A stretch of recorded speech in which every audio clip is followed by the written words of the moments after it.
on trouve que c'est monsieur tout le monde. C'est une chose, là encore, qui... Ah oui, absolument. Ça, c'est démontré définitivement. Jono n'a pas l'air non, d'accord je suis sur ce point.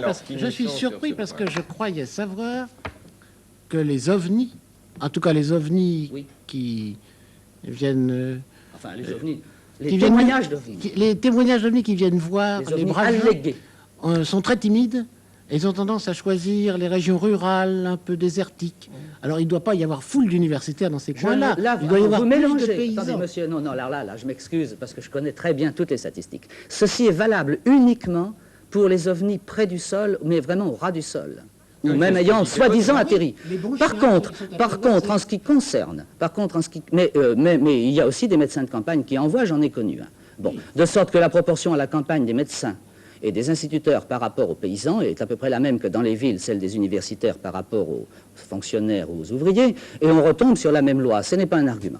De toute façon, je finis, si vous permettez, ce que j'avais commencé, et qui est ceci. C'est que, donc, on peut tourner cette conclusion du docteur Merlot de deux façons. Vous pouvez ou bien la prendre au sens littéral, à savoir que mieux on est dans sa peau, moins on est névrosé, si vous voulez, moins on est frustré, ou moins on est inquiet, moins on voit devenir.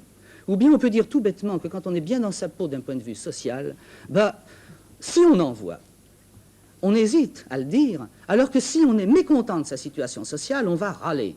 On va râler et on aura moins à perdre en gueulant et en expliquant qu'effectivement, on a vu quelque chose qui choque un peu autour de soi. Et ça, c'est une chose absolument connue, que les individus qui sont mal dans leur peau ont plus tendance à choquer leur entourage et rouspéter que ceux qui sont, disons, les bien-pensants d'un système. Et je pense que vous invoquez le témoignage non seulement des gens qui témoignent, mais de ceux dont vous pensez qu'ils ont vu, mais qu'ils refusent de témoigner. Oh, mais il est connu pour tous ceux qui ont enquêté qu'il y a un grand nombre de personnes qui refusent. Et je peux vous dire qu'actuellement, il y a un grand nombre de personnes qui, en 1954, maintenant, révèlent sous le sceau d'un secret relatif, mais depuis qu'elles sont à la retraite, et qu'elles n'ont plus ni un chef de service, ni des malades s'il s'agit de médecins, ni des clients s'il s'agit de vétérinaires à la campagne, qui racontent ce qu'ils ont vu avec leur femme qui témoigne et tout, avec un souvenir qui est aussi vif qu'autrefois. Je ne dis pas qu'ils ont vu un ovni au stade de la discussion. Ils disent, eux, avoir vu quelque chose qui aurait ridiculisé et qui, leur situation sociale, qui les aurait rendus extrêmement vulnérables au point de vue professionnel. Et ils disent cela maintenant qu'ils ne risquent plus rien. Et ça, c'est absolument un fait d'expérience personnelle qui est vérifié dans tous les pays du monde, monsieur. Jean-Claude Bourret. Lorsque j'ai ouvert le dossier OVNI sur France Inter, on m'a dit, fais bien attention, il faut être objectif, il faut que tu prennes des scientifiques qui y croient, entre guillemets, je sais que l'expression vous fait bondir, mais il faut aussi prendre des scientifiques qui, eux aussi, vont expliquer pourquoi ça n'existe pas. Or, j'ai bien trouvé des tas de scientifiques, c'est la majorité, qui n'y croient pas, encore une fois, entre guillemets, mais je n'ai trouvé aucun scientifique qui n'y croit pas et qui soit allé faire une enquête sur le terrain. Est-ce que vous en connaissez? Je n'en connais pas, il n'y en a pas.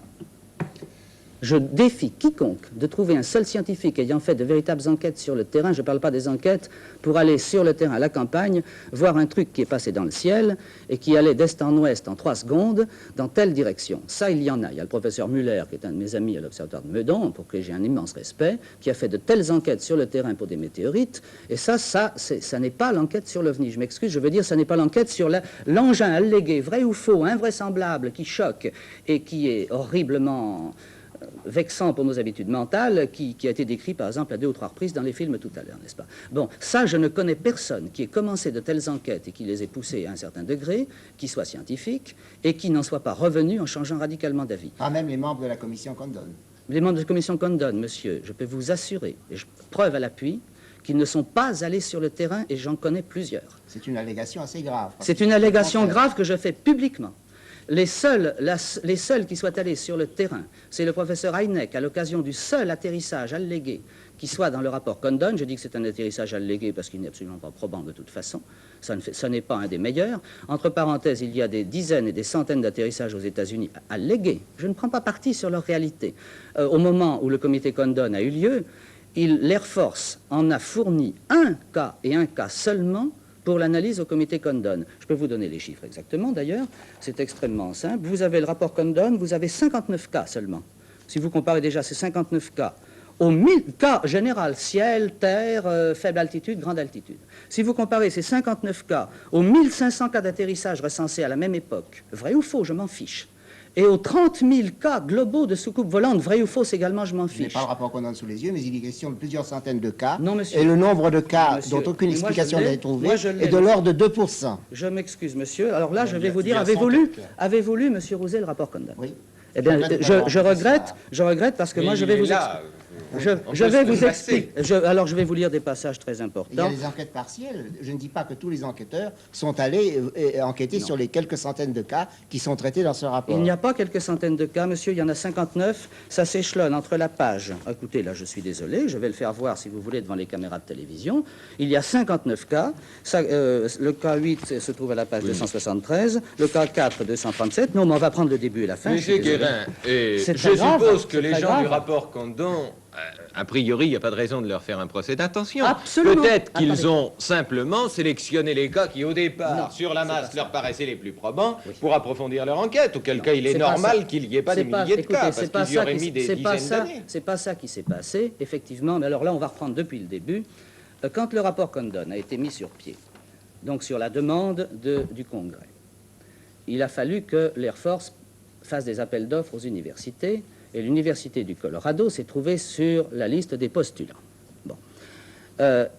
À ce moment-là, il y a un certain Robert Lowe, docteur Robert Lowe de l'Université du Colorado, qui devait devenir l'administrateur du comité Condon, n'est-ce pas, et qui a fait une petite enquête à l'université pour savoir dans quelles conditions on pourrait ou non accepter cette offre.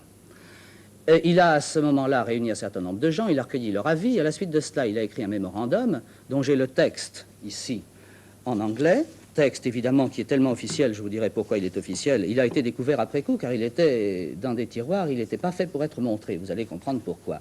Mais ce texte, absolument, n'est-ce pas, a été effectivement découvert ensuite, et personne ne l'a démenti, au contraire, ça a justifié une histoire épouvantable, éclatement d'eux du comité Condon pratiquement, d'un côté des gens qui s'en allaient, qui faisaient leur propre rapport, qui est paru sous la direction de Saunders, et le comité officiel qui est resté quand tout était à peu près fini. Ce texte-là, j'en tiens à votre disposition, mais je vais lire la traduction qui est absolument officielle. Ça date du 9 août 66, et ça s'appelle « Mémorandum Robert Lowe qui est envoyé à James Archer et Thurston Non, mais on vous Manning. fait confiance, parce que je J'ai crois parlé qu'il du faut projet avancer le OVNI débat. à de nombreuses personnes. Voici quelques réponses que j'ai eues.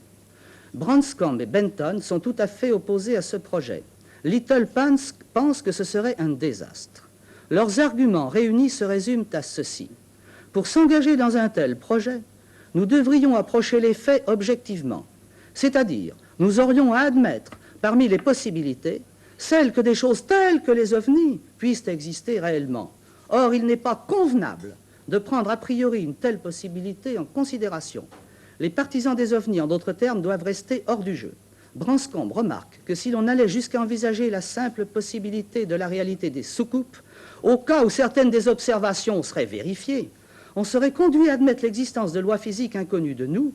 Le simple fait d'admettre cela comme une possibilité nous ferait perdre en prestige dans la communauté scientifique, plus que nous ne pourrions gagner en entreprenant les investigations. En réponse à cela, je suggère que notre étude des ovnis soit conduite par des sceptiques qui, bien que nous pouvons peut-être pas démontrer un résultat négatif, pourraient produire un ensemble de preuves établissant de façon frappante qu'il n'existe aucune réalité dans les observations. L'astuce, the trick, consisterait, je pense, à décrire le projet de telle façon qu'aux yeux du public, il semblerait être une étude parfaitement objective et qu'aux yeux de l'ensemble des scientifiques, il offrirait l'image rassurante d'un groupe de sceptiques s'efforçant d'être objectifs, mais n'ayant pratiquement aucun espoir de mettre la main sur une soucoupe. Le moyen d'arriver à ce résultat consisterait, comme pour M. Rouzet, à faire porter les recherches non sur les phénomènes physiques, et c'est un fait qu'ils ne sont pas allés sur le terrain, je le répète, et c'est prouvable, mais plutôt sur les témoins, leur psychologie, leur sociologie. J'ai l'impression qu'en agissant ainsi, nous pourrions emporter l'affaire à notre profit. Évidemment, quand ce texte a été sorti par MacDonald des tiroirs du comité Condon et que ça a été arrivé aux oreilles de Condon, ça a fait un scandale épouvantable. 3 types ont été foutus à la porte et le scandale a éclaté dans la presse américaine. Oui, mais